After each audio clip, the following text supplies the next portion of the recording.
Hi everyone, and welcome back to the second iteration of Field Notes, where I talk about all the things that are inspiring me related to Black contemporary art, fashion, design, etc. So the first thing I want to talk about today is an online platform called Apartment 4. I found out about them through their Instagram. It's Apartment 4, and they have a beautiful feed of warm toned images of interior, decor, fashion, beauty, food, and all types of art-related things too. And it's run by a woman named Mecca James Williams in Brooklyn. The apartment that inspired the name is also featured on Apartment Therapy, so if you're interested, you should definitely take a look at that.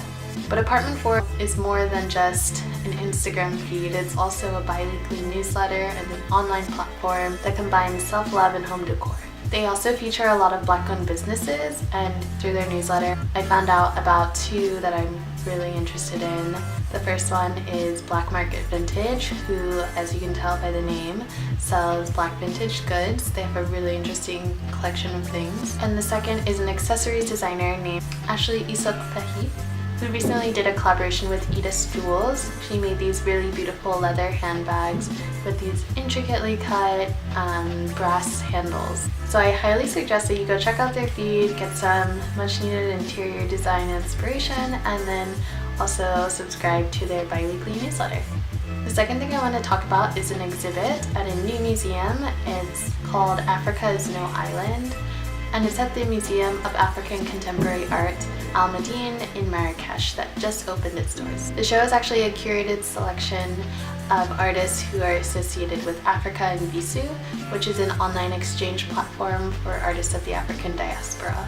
And one of my favorite artists in the show is Namsa Leuba, who's a Swiss Guinean photographer, and I recently wrote about her on my blog, so be sure to check that out. I'll leave the link in the bio below.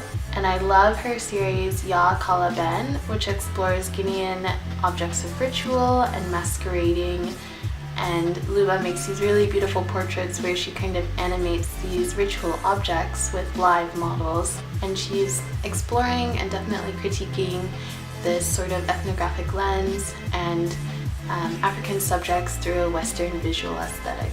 And she's very much interested in this sort of ethno-modern idea. I talk about another project on my blog that's related to that subject. And the last person I want to talk about is an artist named Krista Clark.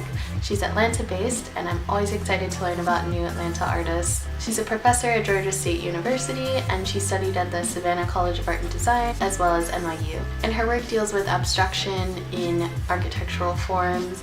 She actually was doing primarily drawings, and she's now moved into this medium where she's cutting these 2D objects on the wall. And in a recent interview that I watched with her, she mentioned Julie Mehretu as a big influence of hers, and I definitely see the connection there. Julie Mehretu's work is very much about abstraction, but it deals with themes of geography and geographic movement in the diaspora. And Krista Clark makes these really beautiful, large-scale wall drawings where she's kind of draping and hanging different cut materials in really interesting ways. I also think she has a great use of color in her work. It's all color found in these sort of utilitarian objects, but the way that she pairs things together along with the draping techniques that she uses is really beautiful. And she does have a show opening in Atlanta Contemporary on April 13th. It'll be open until June 3rd, so I'm definitely going to try to check it out when I'm there. And if I do, I will be sure to make another video where I walk you through the exhibit. So thank you so much for watching the second iteration of Field Notes. It's a bit of a short video today. Be sure to follow me on Instagram, Twitter, and read my latest blog post over at blackvisualimpulse.com. See you next time.